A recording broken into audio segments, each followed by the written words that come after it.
नमस्कार, मैं सत्येंद्र शर्मा और आप देख रहे हैं पंजाब केसरी .com। दिल्ली में राष्ट्रपति शासन की सुगबुगाहट तेज हो चली है। बीजेपी के पत्र पर राष्ट्रपति सचिवालय ने संज्ञान लिया है, जिसके बाद से इस खबर को हवा मिलने लगी। दरअसल बीजेपी विधायकों ने राष्ट्रपति से दिल्ली सरकार को बर्खास्त करने की मांग को लेकर ज्ञापन सौंपा था। राष्ट्रपति सचिवालय ने इस पर संज्ञान लिया है। राष्ट्रपति सचिवालय के निदेशक शिवेंद्र चतुर्वेदी ने नेता विपक्ष विजेंद्र गुप्ता को पत्र भेजा है। इसमें लिखा है कि बीजेपी विधायकों ने 30 अगस्त को राष्ट्रपति से मुलाकात कर उन्हें ज्ञापन दिया था। उसे संज्ञान में लेते हुए उचित कार्रवाई के लिए गृह मंत्रालय को भेज दिया गया है। राष्ट्रपति सचिवालय से भेजे गए पत्र को लेकर विधानसभा में नेता विपक्ष विजेंद्र गुप्ता ने एक चैनल से बातचीत में ये खुलासा किया है। गुप्ता ने कहा कि सोमवार को उन्हें यह पत्र मिला है। खुशी है कि हम विधायकों ने राष्ट्रपति द्रौपदी मुर्मू से मुलाकात कर उनको दिल्ली के हालात अवगत कराया और कार्रवाई करने की मांग की थी। उन्होंने इसे संज्ञान में लिया है।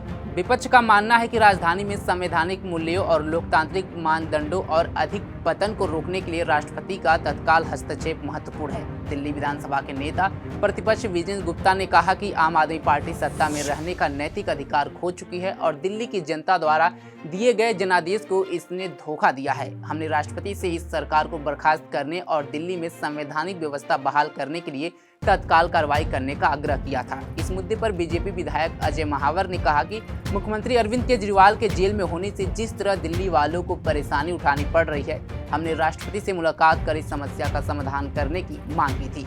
जैसा कि राष्ट्रपति सचिवालय ने नेता विपक्ष विजेंद्र गुप्ता को सूचित किया है कि वह इसका संज्ञान लेते हुए आगे की कार्रवाई के लिए गृह मंत्रालय को भेज दिया गया है। हम दोबारा मांग करते हैं कि या तो मुख्यमंत्री अरविंद केजरीवाल इस्तीफा दें या फिर दिल्ली में राष्ट्रपति शासन लगा दिया जाए। आपको बता दें कि बीते 30 अगस्त को दिल्ली सरकार को बर्खास्त करने की मांग के साथ बीजेपी के विधायकों ने राष्ट्रपति द्रौपदी मुर्मू से मुलाकात की थी। इस संबंध में उन्हें ज्ञापन सौंपा गया था। बीजेपी नेता विजेंद्र गुप्ता की अगुवाई में बीजेपी विधायकों ने यह मांग उठाई थी। इस दौरान विजेंद्र गुप्ता ने कहा था कि हर बारिश में दिल्ली जलमग्न हो जाती है। आयुष्मान भारत योजना दिल्ली में लागू नहीं हुई है और हजारों करोड़ रुपए का फंड बंद हो गया है। चूंकि मुख्यमंत्री अरविंद केजरीवाल जेल में है, इसलिए सरकार काम नहीं कर पा रही है। हम राष्ट्रपति से दिल्ली की सरकार को बर्खास्त करने का अनुरोध करते हैं ताकि दिल्ली की जनता के लाभ के लिए सरकार का कामकाज और विकास बहाल हो सके। इस प्रतिनिधिमंडल में शामिल बीजेपी विधायक मोहन सिंह बिष्ट, ओम प्रकाश शर्मा, अजय महावर, अभय वर्मा, अनिल वाजपेयी, जितेंद्र महाजन, करतार सिंह तंवर और दिल्ली के पूर्व मंत्री राजकुमार आनंद ने राष्ट्रपति द्रौपदी मुर्मू से संविधान के अनुच्छेद 356 के तहत मौजूदा आप सरकार को बर्खास्त करने का आग्रह किया था। ज्ञापन में आप सरकार द्वारा किए गए महत्वपूर्ण संवैधानिक उल्लंघनों का मुद्दा उठाते हुए कहा गया था कि दिल्ली सरकार द्वारा उठे दिल्ली वित्त आयोग का गठन न करना इसकी विफलता है। बीजेपी की तरफ से कहा गया था कि आयोग का गठन जो अप्रैल 2021 में लंबित है न करना भारतीय संविधान के अनुच्छेद 243A और 243Y का गंभीर उल्लंघन है, जिसके चलते दिल्ली के लिए वित्तीय योजनाओं और संसाधनों का आवंटन बुरी तरह से प्रभावित हुआ है।